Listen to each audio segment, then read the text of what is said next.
What's going on, everybody? My name is Mike from Box and Jackalope, and today I'm very excited to be on another episode of the Kun-Lai Campfire, joined by Skull Shorties and Kai. We're going to discuss 8.3 and what we think is going to happen at the end of Battle for Azeroth. So welcome back, guys.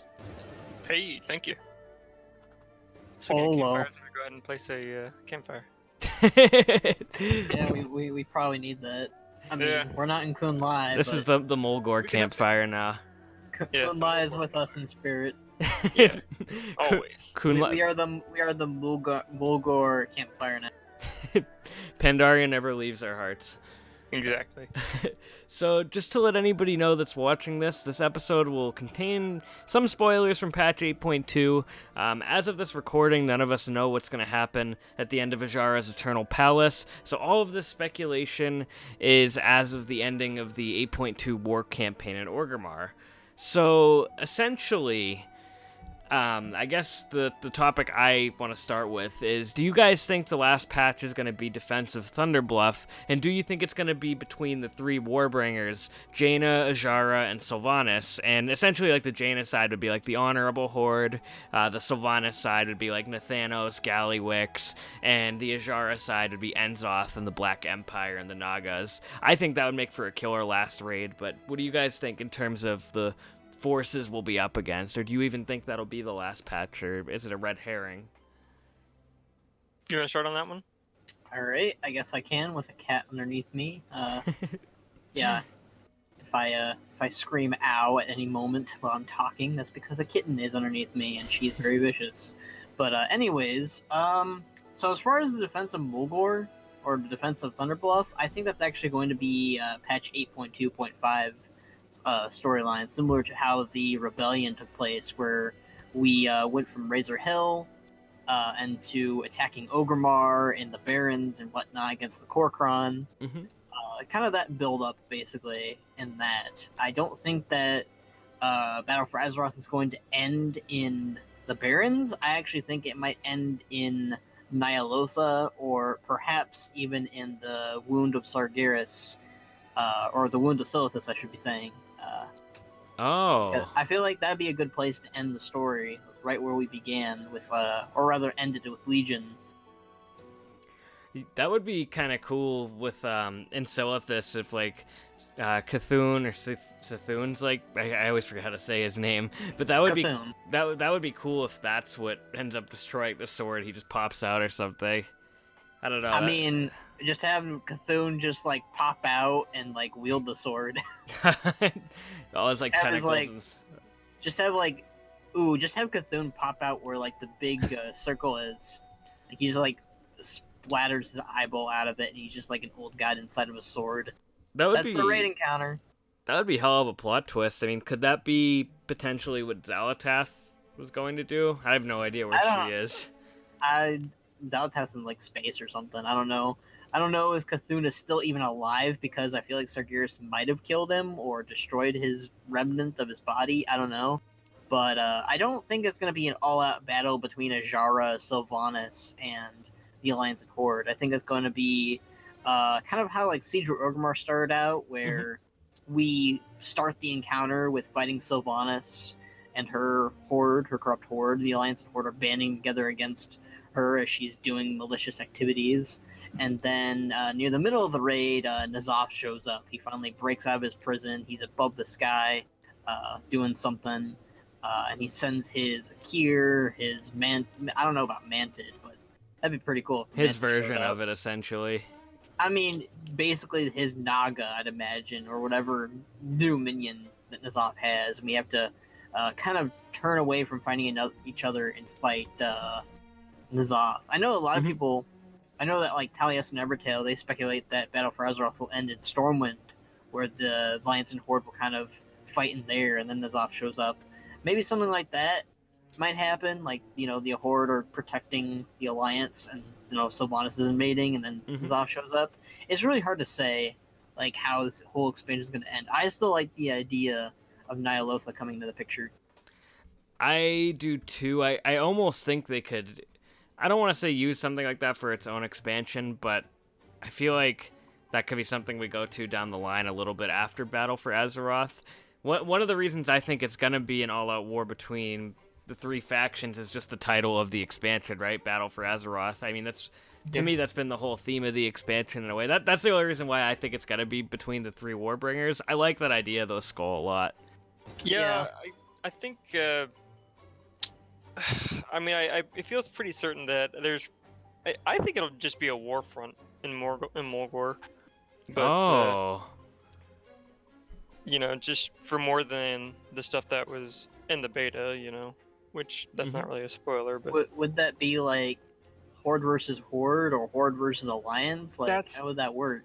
That's exactly what I'm wondering about. See, I don't know how they could make that work because people are like, it could be the Sylvanas loyalists against the Hordes, but two versus one, basically. Yeah, exactly. That would be way too much. The only thing I could think of is maybe they could have a three-way split somehow. Like they could, I don't know. You could have some people, I guess you would say, on the quote neutral side, which is the Thrall, Jaina, blah blah blah. You got your Sylvanas loyalists, and then you've got your, I guess you would say, militant alliance people that are just aren't exactly very forgiving and want Thrall and Bane to fall as well. Maybe they're backed up by an angry Gin and angry Tyrande. Would they go against King Anduin though? That's kind of a thought to think about. Like, if Anduin wants this and they go against their king, what happens then? Do we have like a four-way split basically? Like, that's really complicated, I think, of having. That'd be tough to pull off gameplay wise. Yeah, I think that's really complicated. Huh, that's... I mean, at Warfront, I could definitely see being a possibility if they decide to go the Nyalotha route for the final raid of the expansion.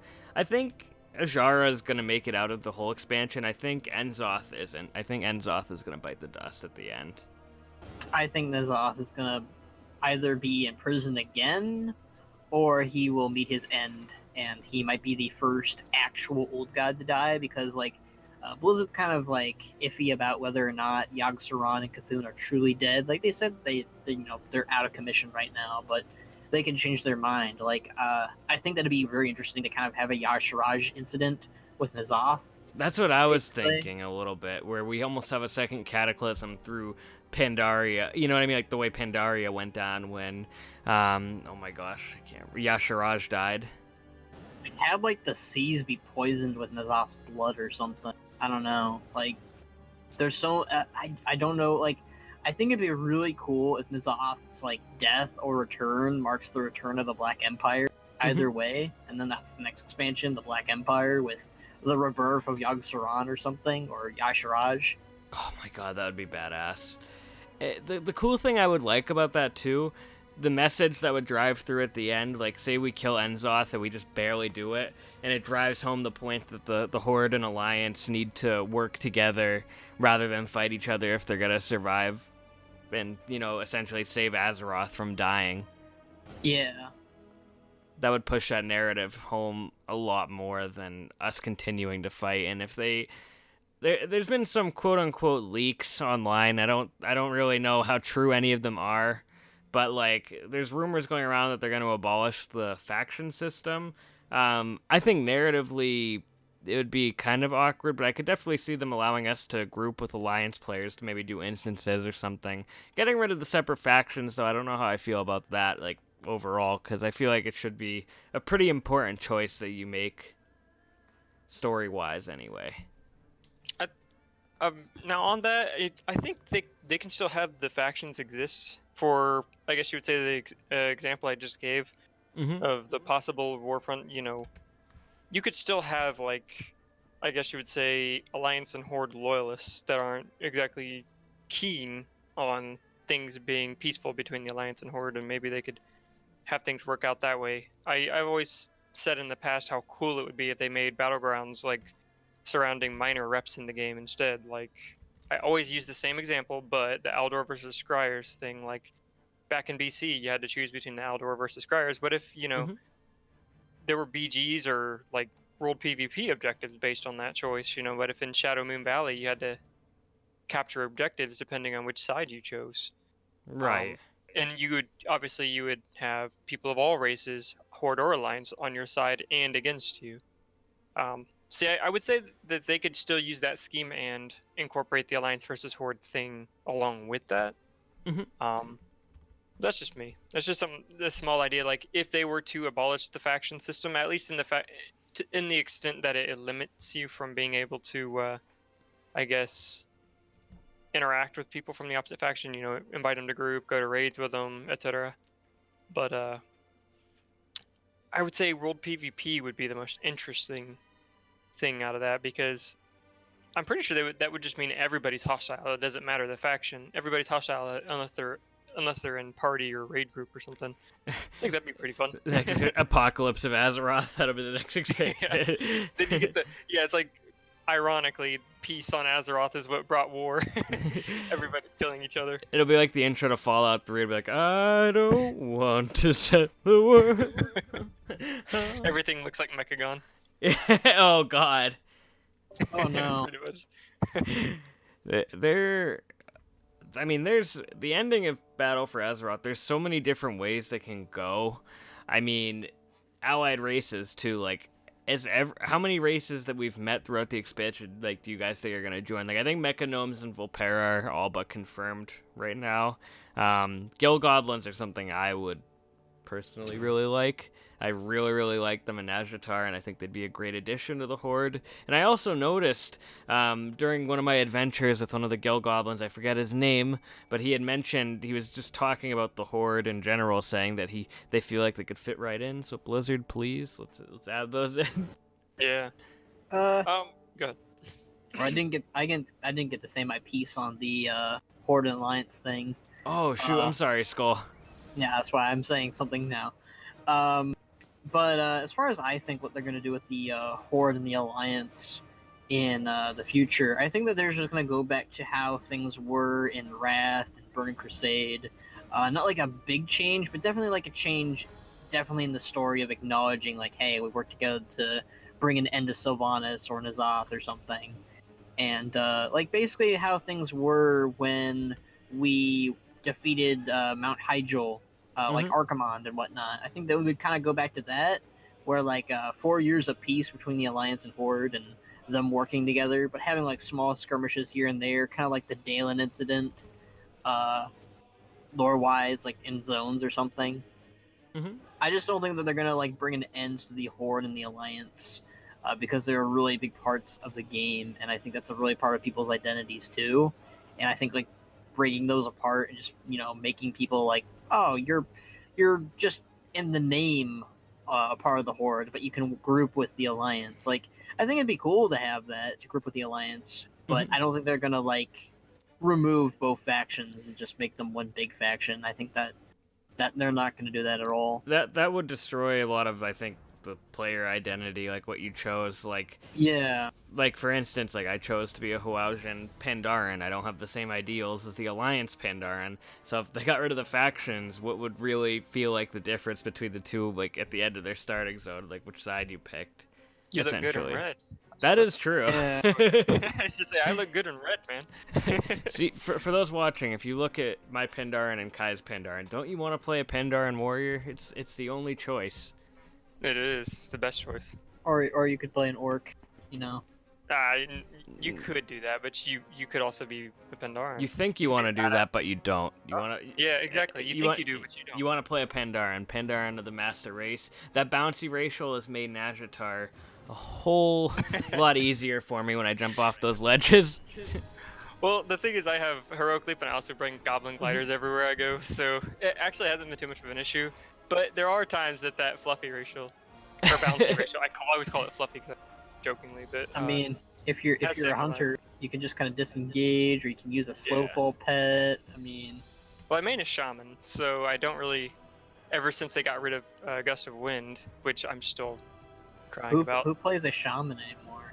I play a shaman. Thrall doesn't play a shaman anymore. Get with the program. That's a fair point. Even Thrall rerolled to warrior. Dang. That thing Garrosh said to him really stung deep. He never skipped leg day and the arm day. He just got those muscles, and he got his hair back too by being a warrior. Being a shaman means you lose your hair. Being a warrior means you gain it back. Oh man, so I think one of the next things we should. Well, wait, we Oh, never really talked about the allied races, buddy. Oh, You brought up. allied races. All right, so let's take a trip back to 5 minutes ago when I had mentioned the allied races really quick. Yeah. So what did you guys think to follow up on that? I mean, like I said, I think Volpera and Mechanomes are all but confirmed. Gill Goblins, Blizzard, please. I'd be a very happy WoW player if you added those things in. I always kind of like them in Vashir, the Giblins, so you can't go wrong with them. What I know, Mok'Nathal or something that all three of us would be happy with. That's more of like a pre-expansion thing I see though. I'm talking like 8.3 Battle for Azeroth here from what we have right now. I would say, like for the next patch, I think you're spot on there. Where, it'd probably be Volpera and Mechanomes. I would say a lot of allied races they could just kind of pile in with customization options for currently existing races and make it a little less messy.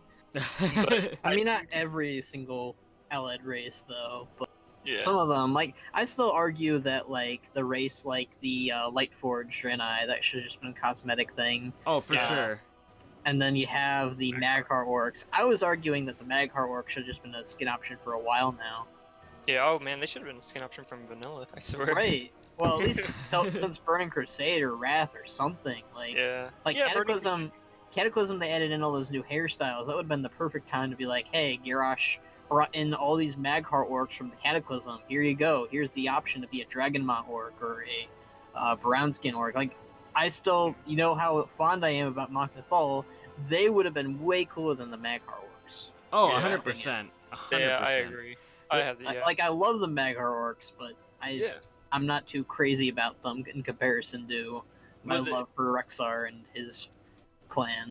So well, it's like ultimately just playing them, it just feels like you're still just playing an orc. Yeah. Mok'Nathal would have felt actually different, you know. You would have looked different too. Yeah. Like, you would have the Kul Tiran skeleton, which I think would have been nice, but again, the Kul Tiran skeleton wasn't ready back when they brought in those races, so I'm willing to wait. But honestly, I don't know. Like, I think they're gonna have to choose between Volpera or Gill Goblins. I don't think we're gonna get both. I'll take the Gill Goblins over the Volpera. No, I don't think so much with that. I don't remember. I've actually not done the Nazjatar intro on Alliance, but that would be a decent counterpart to the Gill Goblins. I think. I don't know what they're called. The fish people that are very similar to the Encoan? Yeah, that's it.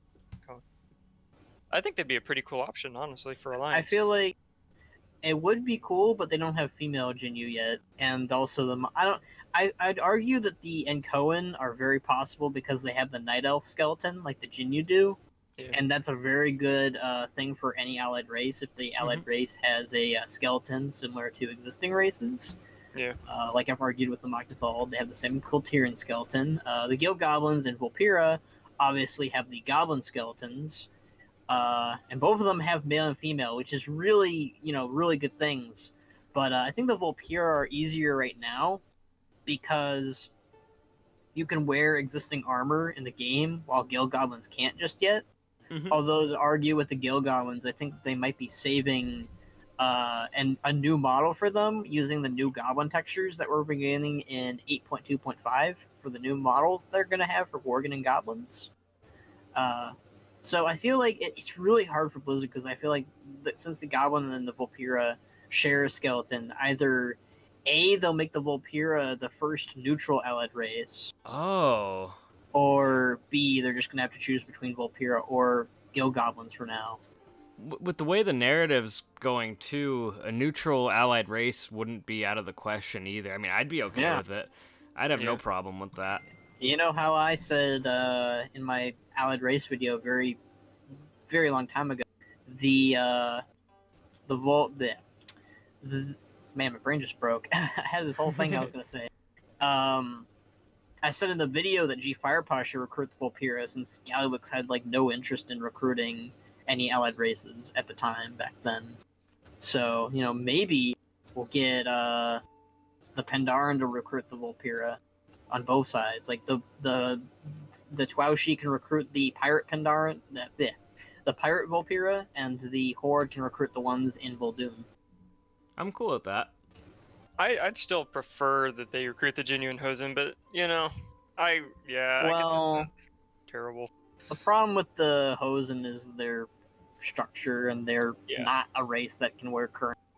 And there are no female Hosen. Like, the Hosen have so much stacking against them, sadly, compared to the other races on this list.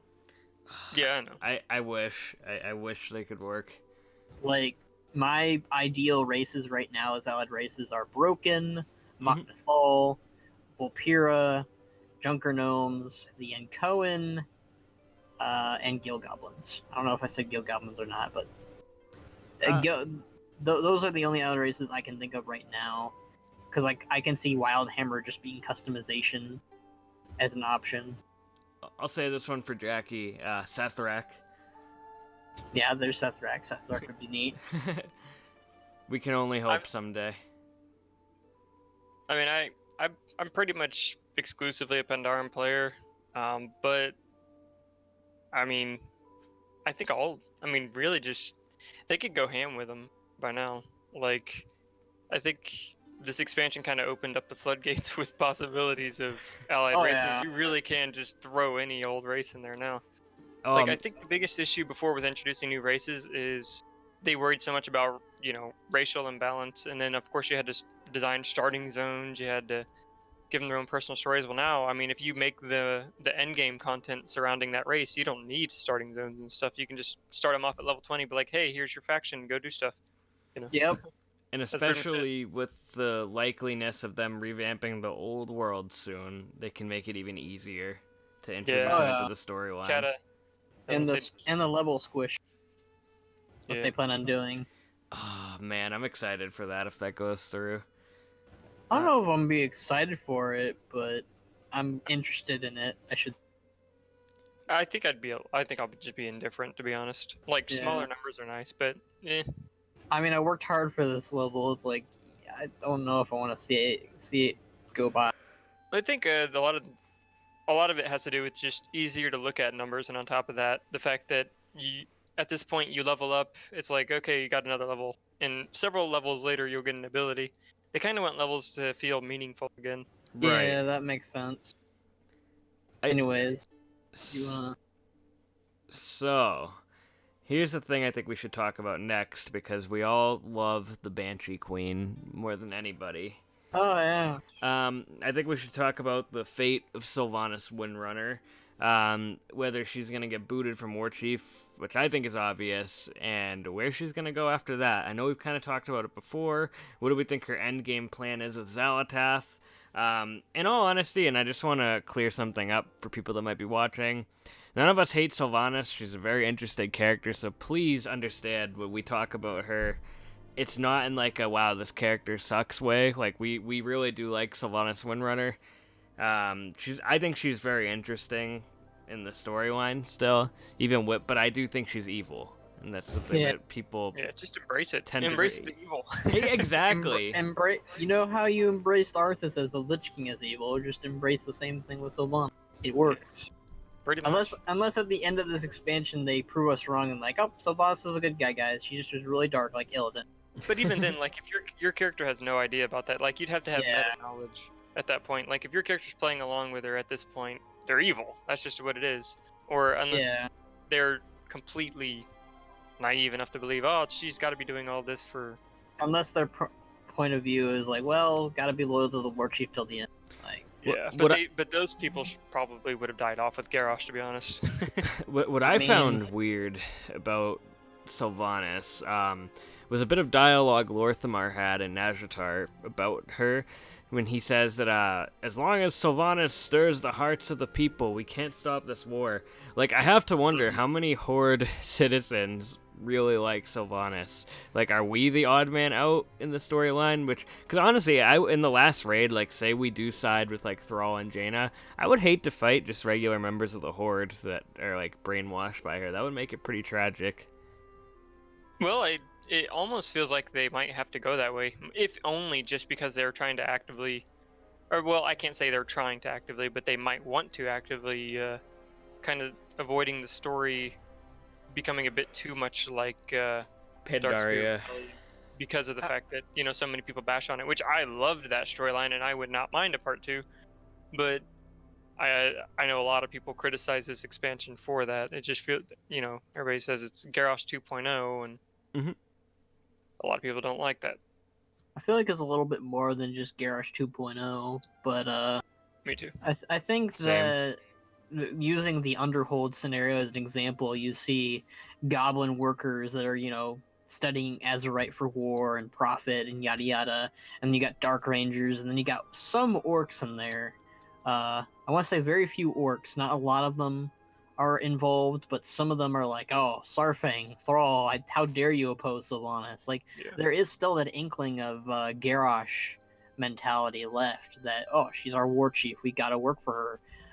And there's the whole working with the Alliance thing. A lot of orcs and Horde are not okay with that because the Alliance has done a lot of damage to them, especially the Zandalari. The Zandalari are probably the most against the idea of working with the Alliance after killing King Rastakhan. I was thinking about that recently, actually, with the faction war seeming to wind down. It's like, I just picture Talanji and all them joining and then be like, wait a minute, whoa, what? We're not at war with them anymore?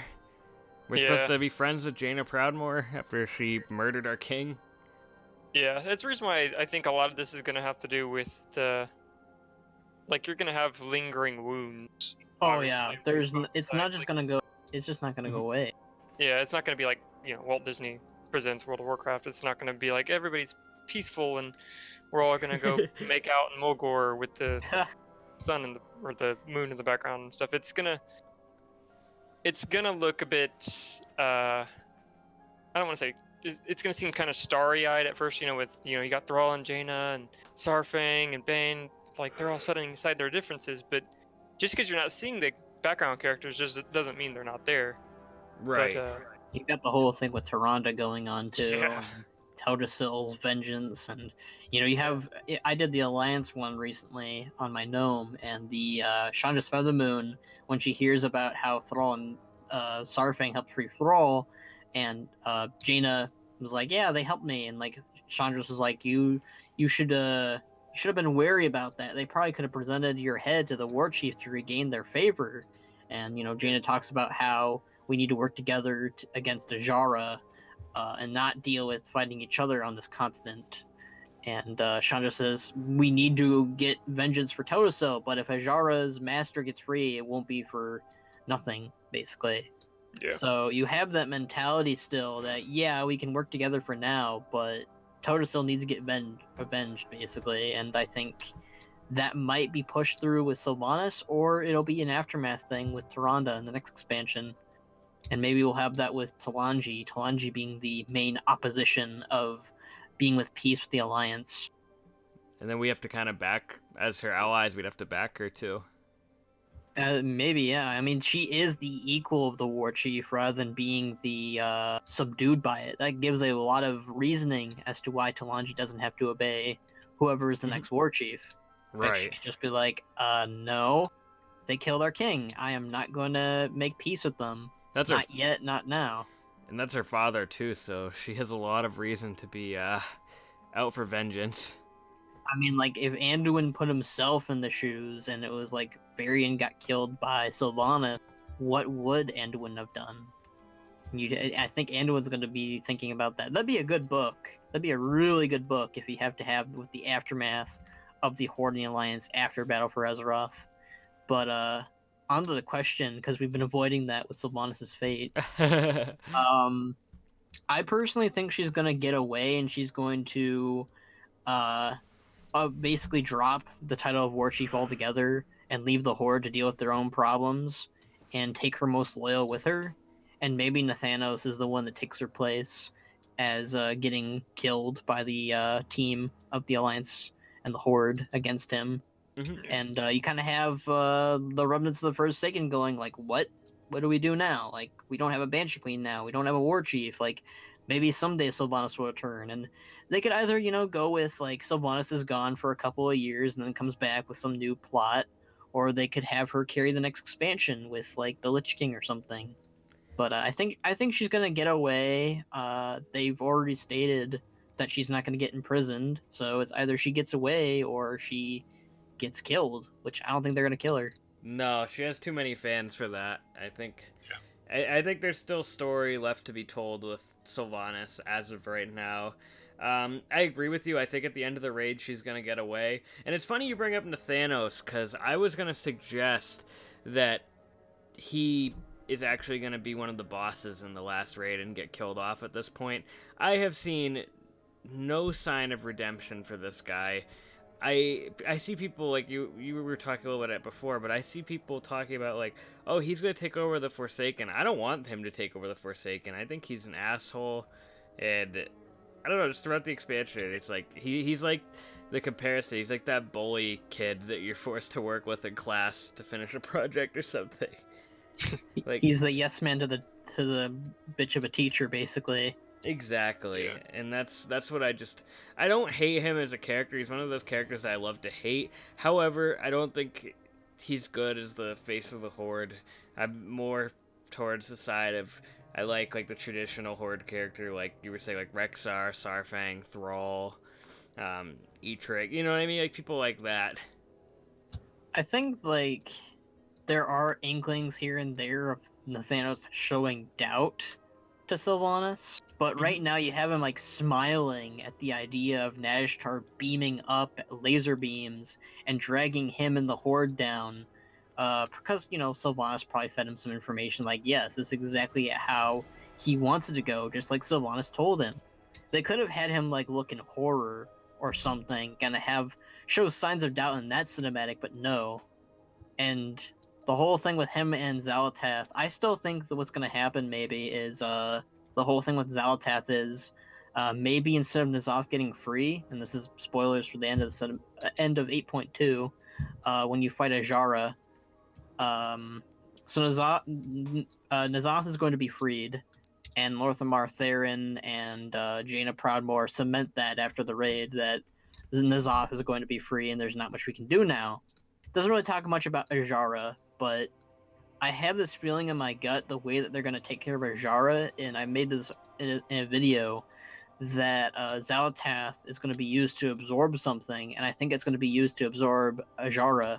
And with how much power Ajara has, just imagine that being wielded inside of a knife.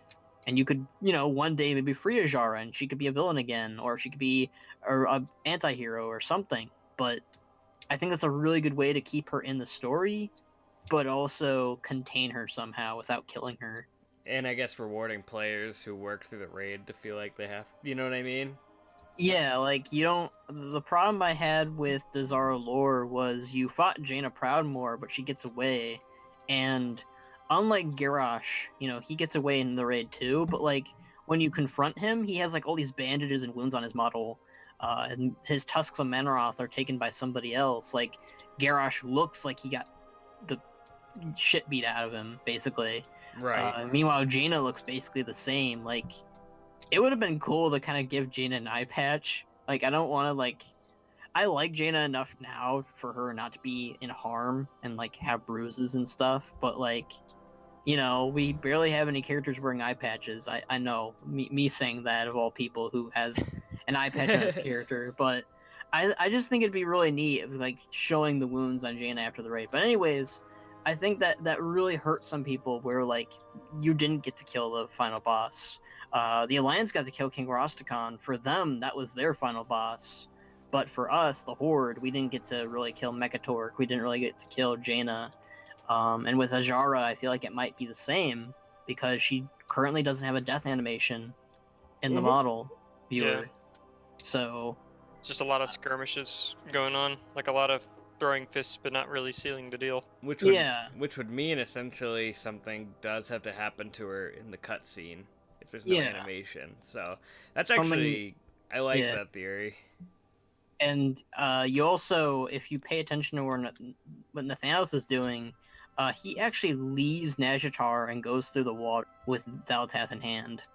And a lot of the fight with Ajara takes place in the water. Like, she's outside of this barrier in Nazjatar, and she's just swimming with her Naga, performing her ritual on N'Zoth's prison, freeing him. And she does use again, spoilers, she uses the Heart of Azeroth to free N'Zoth. It was this big old ploy to get the Heart of Azeroth empowered from the start, and use that to free N'Zoth.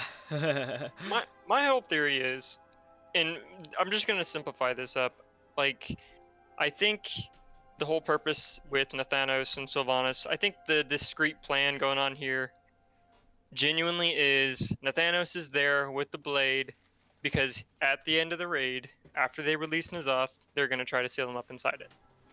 Maybe. I mean, I can't really think of any other reason why Sylvanas would send him out there with the blade. You know, she probably already knows. She's like, hey, Ashara is going to try to release N'Zoth. If she succeeds, seal him up in the blade. But for what reason, I don't know. Maybe she's just like, hey, we don't need that stuff out in the world. That would be a slightly, I guess, kind of redeemable trait of hers, but I don't think that would be the case.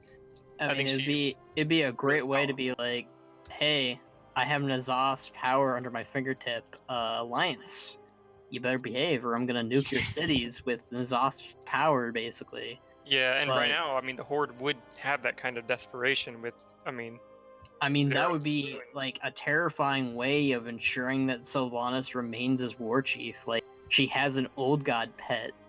Like, that's horrifying at the idea of that, and that's why I feel like it's really important for that not to happen.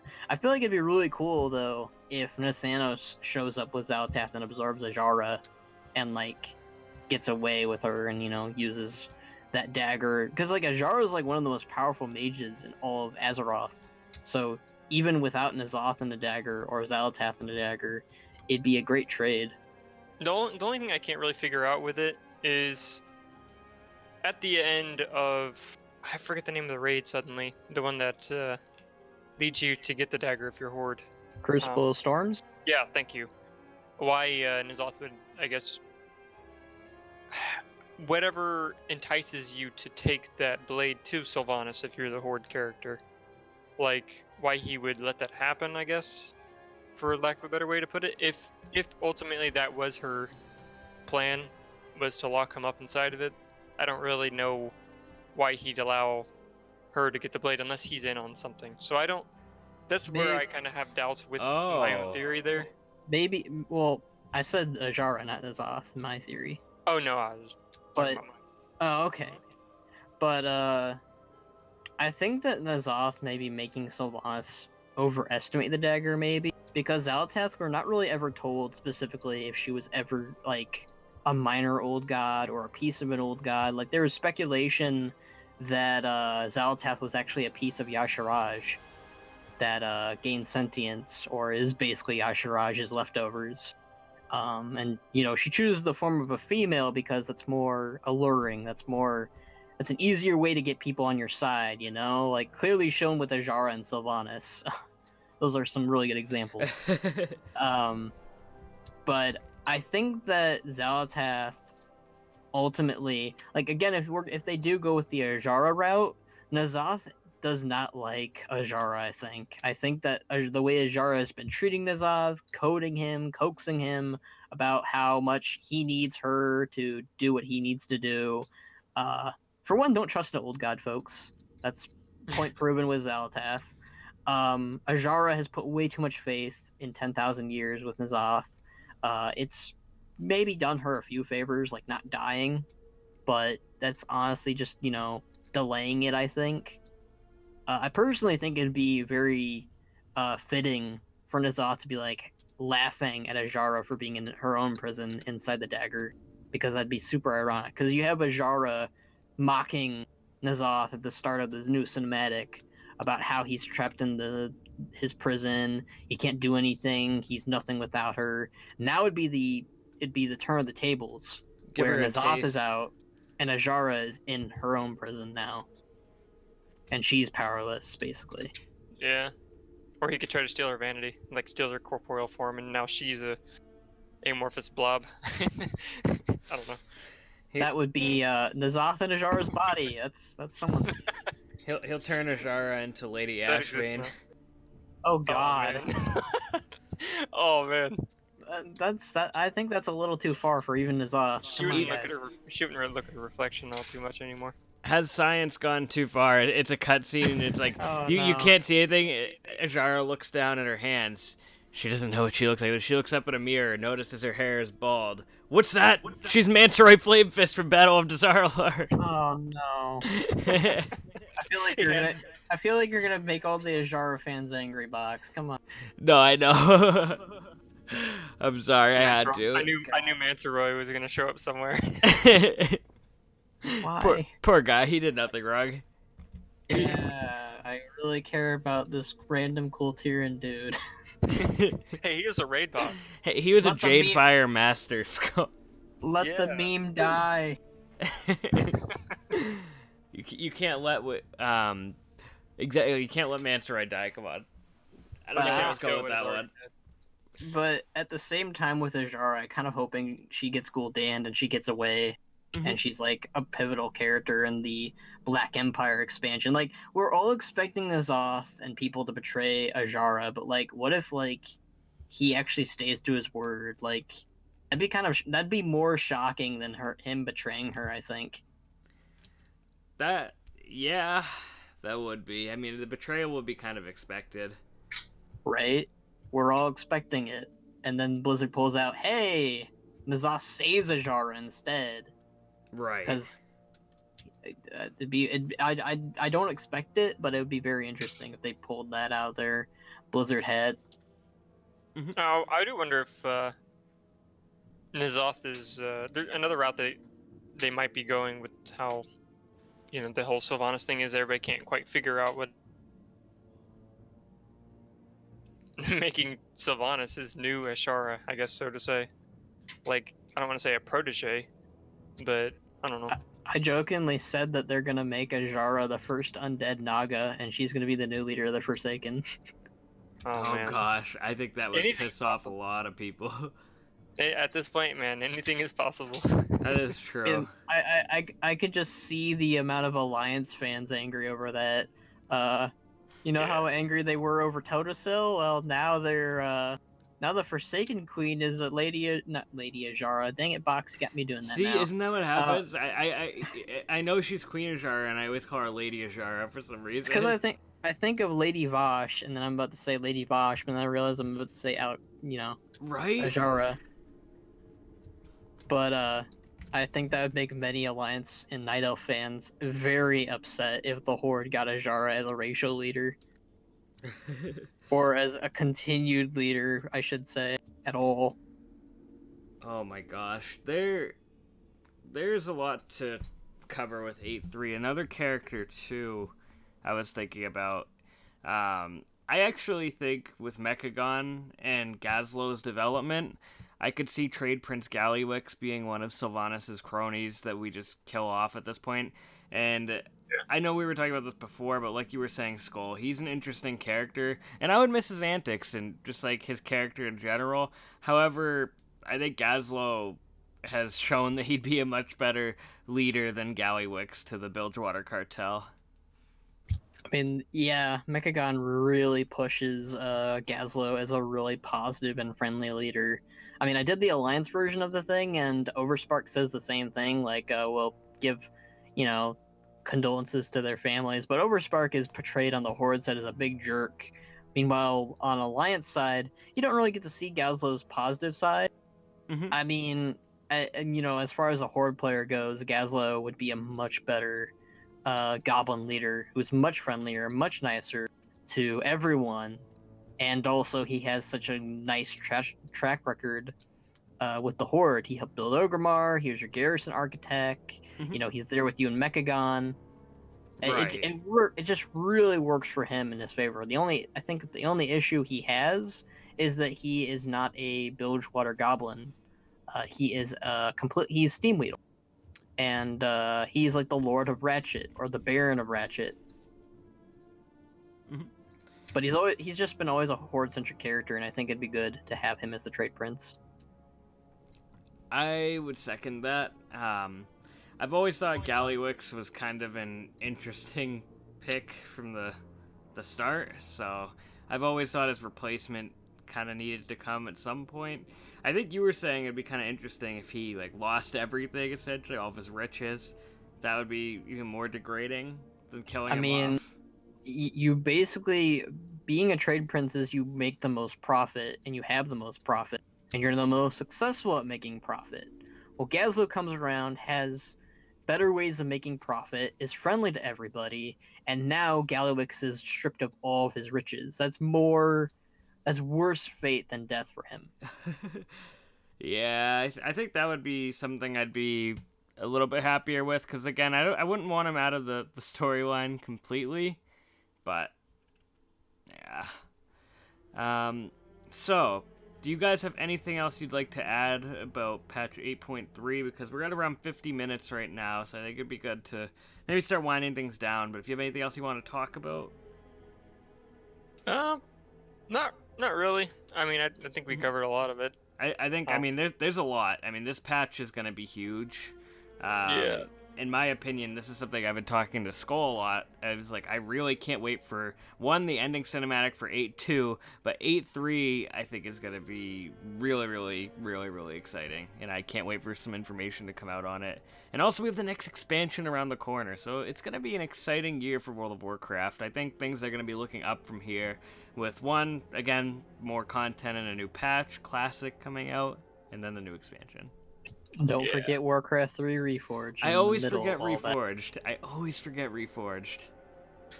That's a sin. Do you have anything you'd like to say, Skull? I mean, I'm mostly the same thoughts. I don't, it's really hard to kind of pin on what the end of Battle for Azeroth is going to be. I'm really hoping for Nyalotha. I'm really hoping for a big world change. I think 9.0 should be like a world revamp, kind of like Cataclysm.